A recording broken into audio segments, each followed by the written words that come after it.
लीजिए सुनिए, देवकीनंदन खत्री का लिखा उपन्यास कटोरा भर खून का भाग 16 मेरी यानी हर्षपाल की आवाज़ में। इस लड़ाई में सुजान सिंह, शंभुदत्त और स्वरूप सिंह वगैरह भी मारे गए। यह लड़ाई बहुत देर तक न रही और फौज को हिलने की नौबत भी न आई। खड़ग सिंह ने उसी समय वीर सिंह को, जो जख्मी होने पर भी कई आदमियों को इस समय मार चुका था और खून से तरबर हो रहा था, उसी सोने के सिंहासन पर बिठा दिया और पुकार कर कहा, इस समय वीर सिंह, जिनको यहाँ की रियाया चाहती है, राज सिंहासन पर बैठा दिए गए। राजा का वीर सिंह का हुक्म है कि सब लड़ाई बंद हो, सबों की तलवार मायने में चली जाए। लड़ाई शांत हो गई। वीर सिंह को रियाया ने राजा मंजूर किया और अंधे करण सिंह को देखकर लोग हंसने लगे।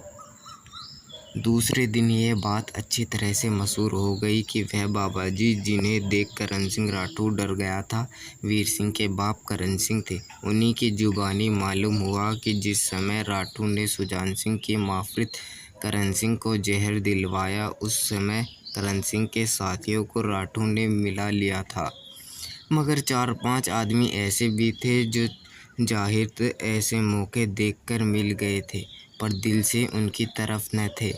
जिस समय जहर के असर से करण सिंह बेहोश हो गए, उस समय जान निकालने से पहले ही उनके मरने का गुल मचाकर राठौर ने उन्हें ज़मीन में गड़वा दिया और तुरंत वहां से कूच कर गया था। राठौर के कूच करते ही धनी सिंह नामी एक राजपूत और नौकरों के साथ ले जानबूझकर पीछे रह गया। उसने ज़मीन खोदकर करण सिंह को निकाला और उसकी जान बचाई। जहर के असर ने 5 बरस तक करण सिंह को चारपाई पर डाले रखा। वे 5 बरस तक दूसरे शहर में रहे और फिर फ़कीर हो गए, मगर राठौर की फिक्र में लगे रहे। जब नाहर सिंह का नाम मशहूर हुआ, तब हरिपुर के पास ही जंगल में आ बसे और नाहर सिंह से मुलाकात पैदा कर, मगर अपना नाम न बताया। करण सिंह को बचाने वाला धनी सिंह तो मार गया था, मगर उसका छोटा भाई अनिरुद्ध सिंह रईसों और सरदारों की कमेटी में से इसका नाम आ चुका था। इसी शहर में रहता है, जिसकी गिनती रईसों में है। उसको भी उनमें की बहुत सी बातें मालूम है और वो हमेशा वीर सिंह का पक्षपाती रहा, मगर समय पर ध्यान देकर करण सिंह का हाल उसने किसी से न कहा। आज बड़ी खुशी का दिन है कि करण सिंह ने अपने दोनों लड़की और दामाद को नाती सहित पाया और छोटे लड़के को राज सिंहासन पर देखा। इस जगह लोग पूछ सकते हैं कि करण सिंह सिंहासन पर क्यों नहीं बैठे और या बड़े बेटे के रहते छोटे भाई को गद्दी क्यों दी गई। इसके लिए थोड़ा सा यह लिखना जरूरी है कि जब करण सिंह, खड़ग सिंह और विजय सिंह एकांत में मिले थे, तो इस विषय की बातचीत हो चुकी थी। करण सिंह ने राज्य करने से इनकार किया था।